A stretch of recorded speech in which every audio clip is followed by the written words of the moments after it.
What's up, idols? It's CC Lesson 3. Welcome back to my channel. Thank you so much for clicking on this video. We are gathered here today to talk once again about body dysmorphia in Korea. How idols and celebs keep making the standards more impossible, more unattainable, and more ridiculous. I also want to let you guys know that on Thursday, I have the juiciest of juicy story times coming. This one's going to be a Patreon YouTube combination because yesterday's video just got demonetized here on YouTube. And all I did was talk about how abductions are skyrocketing in Korea right now. Trying to warn the good people, and the video got demonetized. So once again, this is why we have to over-censor ourselves. This is why we can't talk about whatever we want to talk about here, because it's not ad-friendly to talk about the hard stuff. So this story time is going to be about what happens when you meet the perfect guy. Everything is perfect. He is going out of his way to be the perfect gentleman and accommodate you. And after one night of intimacy, everything went horribly wrong. Y'all not gonna want to miss that. Subscribe if you haven't already so you don't miss that. Also turn on the notifications so you know as soon as I upload. The more spicy bits, the more spicy details to the story are going to be on Patreon, but everything else will be here for you guys to take in and indulge in the tea. Also, I believe there's 2 days left of the Patreon coupon, so check that out while you can if you want to get access to that for a little bit of a discount. So yeah, this video today that we're going to talk about right now. Now, we've talked about body dysmorphia, security, insecurity, the beauty standard. We talked about all this stuff, especially as it pertains to Korea. But after seeing this video, I felt compelled to revisit the topic.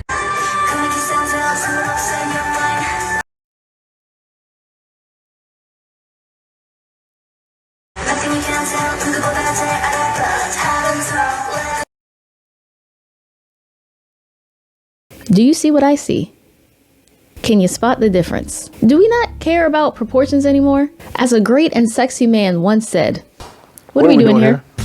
What games are we playing?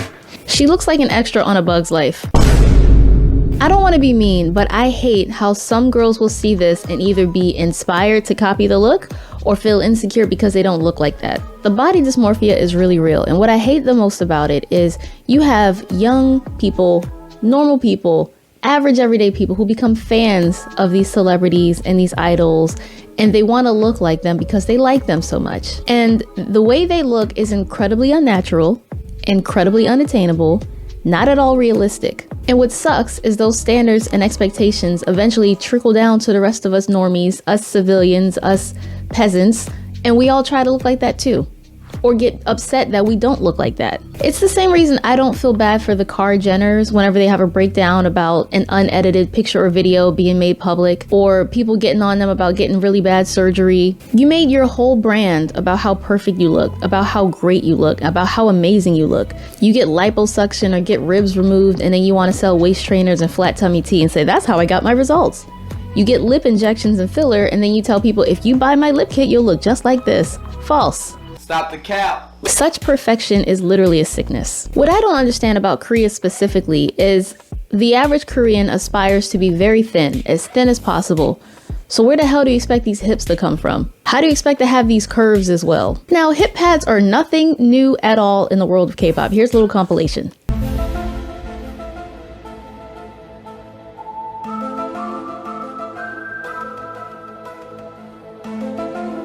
I didn't think too much of this when I first saw Yuna's new hips. Let me know if y'all think she got surgery or not, if you think her hips hit puberty, if you think her hips had a growth spurt.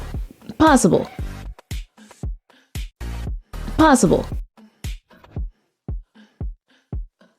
Possible.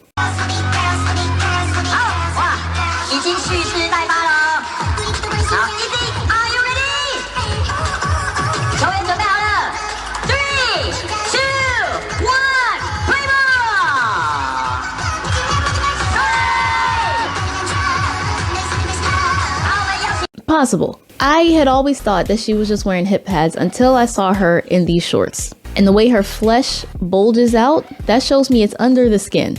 Like, if you're gonna do that, you gotta make sure your thighs match your hips and your BBL. Our girl Jessie made the same mistake. And I'm not gonna lie, when I saw this video of Yuna, I got scared. Because it's like, how far are we gonna take this? How far are y'all willing to go? And honestly, I keep going back and forth in my own head with my reasoning and my morals and my attempt to understand. On one hand, I feel like everyone should be able to do whatever they want to their own appearance, to their own body, with their own life, if it makes them happy, if it makes them confident, if it makes them more prepared to take on the world and all the BS that comes with it. But on the other hand, I'm like, isn't that too much? Did you really have to do that?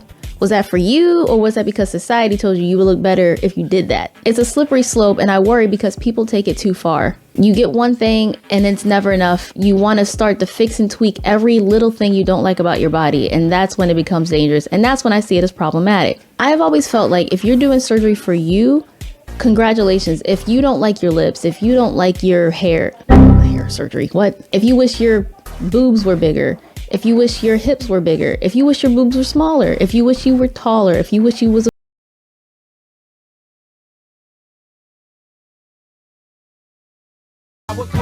if you want bigger eyes, if you want a smaller nose, if you want a smaller chin, if you want a bigger chin, like, more power to you.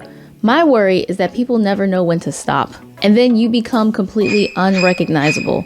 And the reason I keep going back and forth with this too is because, yeah, it's good if you're doing it for you, but at the same time, I understand that so many of us have a warped perception of how we look. You know, the rest of the world can see you like, you're beautiful, like, what are you doing? Like, stop. And when you look in the mirror, you see a monster's reflection. And that's what should be the most important, how you feel about how you look, your own confidence, your own happiness with yourself, not how other people see you. And, oh girl, you are so beautiful, but if you have bigger lips, oh girl, you're so beautiful, but that nose. And I get it. It's all about how you feel about yourself, right? Like a few years ago in 2021, I got implants at the base of my nose because I wanted to make my nasolabial fold less deep, less pronounced, a little more soft of a crease. And personally, I'm very happy with it. No regrets whatsoever. That's my credo. No regrets. Mm-hmm. You have no regrets? Dad? Nope. Like not even a single letter? No way. And I'm lucky I was able to do that and just stop.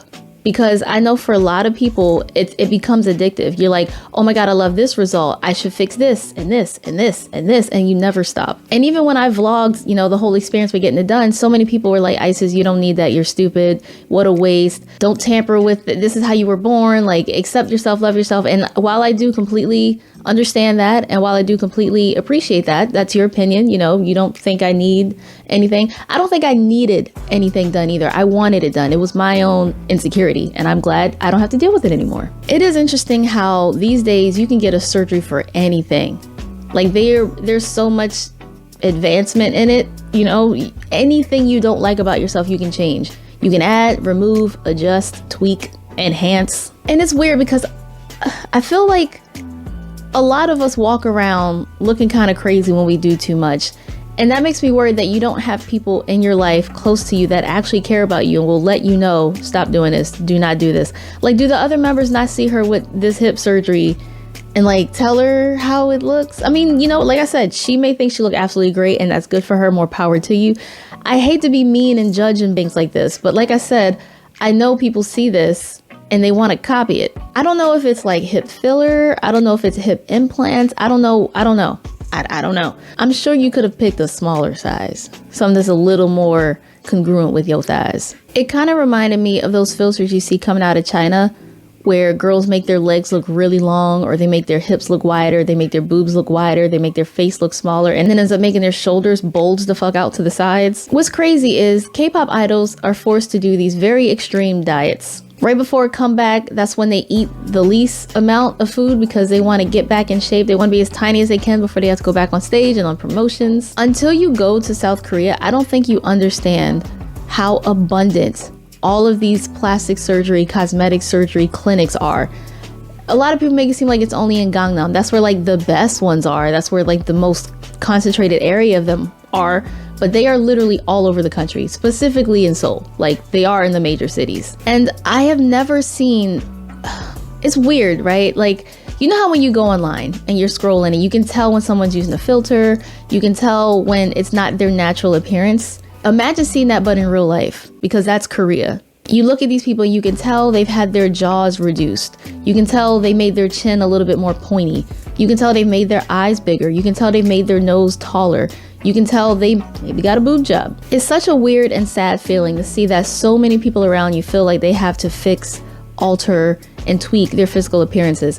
And it's especially toxic when you realize you're in a country where plastic surgery is seen as a normal good thing for entering the workforce. It's seen as necessary to be taken more seriously because when you're more attractive, you're more likely to get hired. And what I think truly makes it depressing is the fact that the beauty standard is the same. Everybody wants to look the same. They want to have that thin body, but the curves where it counts.